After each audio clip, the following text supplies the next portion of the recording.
Welcome everyone. Yesterday at the time of recording, Apple has released iOS 12.5.3 to the iPhone 5s and all older iPhones which didn't receive the iOS 14 update. And in this video I'm going to explain what is new with iOS 12.5.3 and how this firmware performs on my older iPhone 5s. I think no one most YouTubers, they don't really care about the older iPhones, but these are the most important devices because these are the devices which can be slowed down with an iOS update.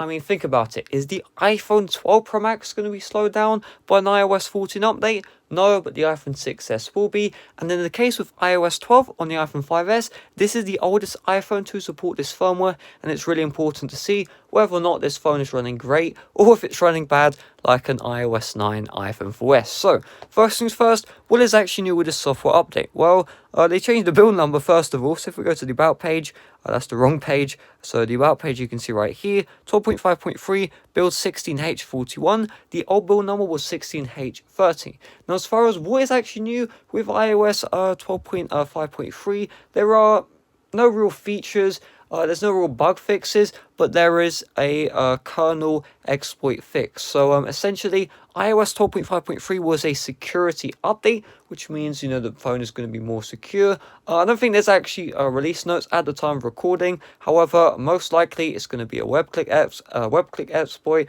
which means like a Safari exploit, where if you go on the website, your phone could be hacked, which is a very important exploit, or a FaceTime exploit. That was just an exploit in the past. So honestly, it's going to help the security of your phone. The important part is it doesn't patch the Chamara jailbreak, which is the jailbreak tool for the iPhone 5s. So if you still want to jailbreak, you can. And I will actually leave my iPhone 5s jailbreak tutorial in the description down below. Now, let's talk about the review of iOS 12.5.3 on my iPhone 5s. And I will say, oh my god, this phone was actually really good on the iPhone 5s. Now, again, we've seen for the past year and a half, that basically has been no features brought to iOS 12. But honestly, I mean, look at this, right? App launch times on iOS 12.5.3, it's actually really fast, right? You can see camera. Okay, this one was slightly slow, but it was still pretty fast. Compare this to iOS 11, and this is a lot faster. You can see, look how fast settings loads. It's not the fastest. If I put the iPhone 11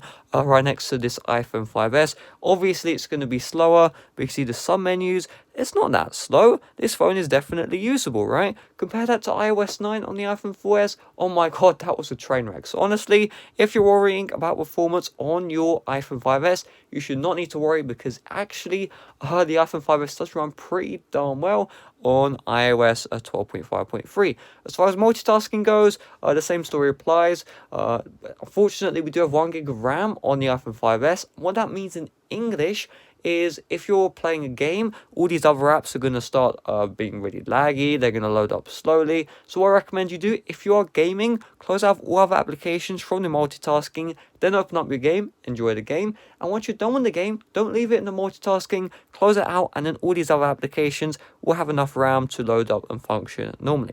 Now, as far as battery life goes, that's mainly a factor of, well, is your battery good or not? So if I just go to settings, unfortunately, on the iPhone 5s, there is no battery health option. However, you know your iPhone very well. If it's older, most likely the battery health over time is going to be decreased. Therefore, it's going to result in the phone not lasting as long. But one tip I always say in my videos is when you update your phone, it's going to get hot, right? My phone got hot when I first updated. If you continue to use your phone, that's going to hurt the battery. Your phone is going to stay warmer for longer, yeah? So all you need to do, just lock the phone, leave it off until the phone's cool again, and then you can start using the phone like usual. Honestly, the phone will stay really cool to the touch from my experience, and everything runs great. Obviously, if you have a faulty battery, you can have extreme battery overheating. I mean, you could get the battery replaced by Apple, but the price they charge, you might as well just buy a new phone, right? So really, that's all there is to it. This is a great update. I recommend you update. You can still jailbreak your iPhone 5s, so there's no real reason not to update, if you get what I'm trying to say here. And yeah, see you guys later. Make sure to smash that subscribe. Check out my other videos on my channel, and yeah, bye bye.